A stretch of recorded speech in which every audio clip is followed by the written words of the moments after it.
Welcome to Unit 22. These are the topics for today. Direct and indirect speech. Expressions of irritation and anger. Expressions used to praise someone. Conjunctions.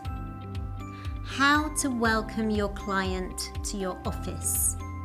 And as always, pronunciation tips, words to watch, and much more. We've seen nearly all the verbal tenses you need to know. So it's a good moment to talk direct and indirect speech. What is it? There's only one way to find out. Direct speech. We use direct speech when we explain what someone said to us with their exact words. For example, Tom said, "I need a holiday." She asked me, "What's your name?" That's it. You just repeat the exact words that you heard. The verbal tense doesn't change. And remember that in writing, you need to use quotation marks. That's the direct speech.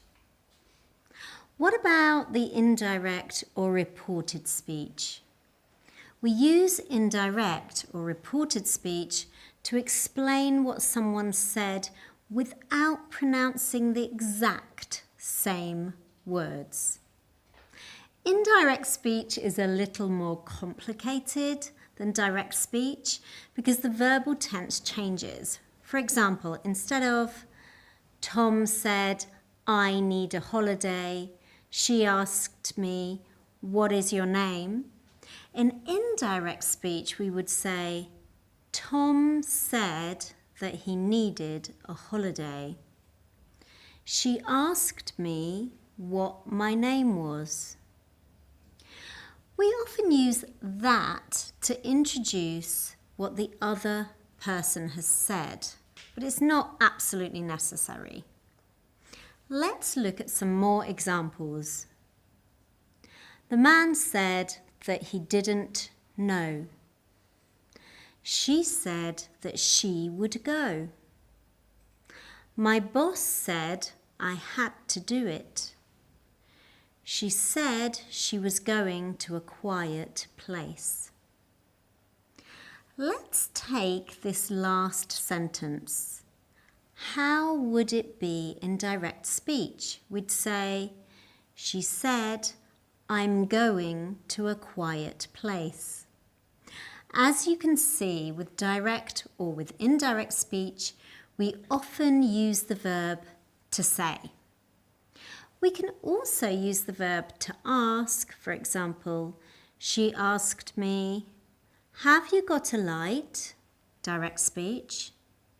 She asked me if I had a light. Indirect speech. With questions, we often use if or whether, as you've just seen.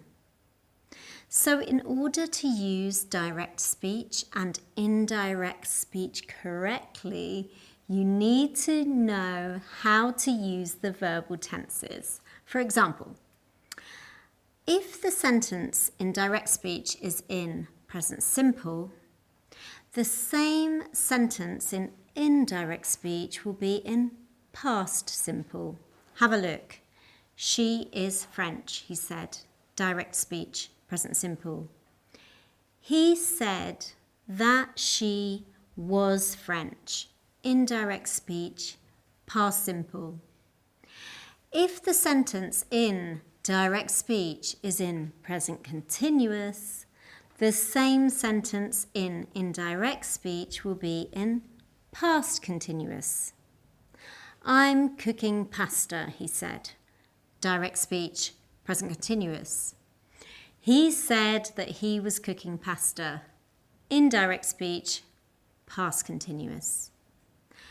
If the sentence in direct speech is in past continuous, the same sentence in indirect speech will be in past perfect continuous, like this. We were studying late last night, they said. Direct speech, past continuous. They said that they had been studying late the night before. Indirect speech, past perfect continuous. Did you see it? Yeah, I know it's a bit complicated, but it's a wonderful exercise to practice verbal tenses. Who would have thought you'd learn all of them? I think you deserve a break. Well done, everyone. Who would have thought you'd learn all of them? This is what's known as a rhetorical question. A rhetorical question is a question we ask without expecting an answer. So it's just a way of speaking, not a question really. For example, instead of saying, "That's an ugly building," we can say, "Isn't that an ugly building?" Or instead of saying, "You never seem to sleep," we could say, "Don't you ever sleep?" Got it? We just use them to express a thought, but we don't expect an answer.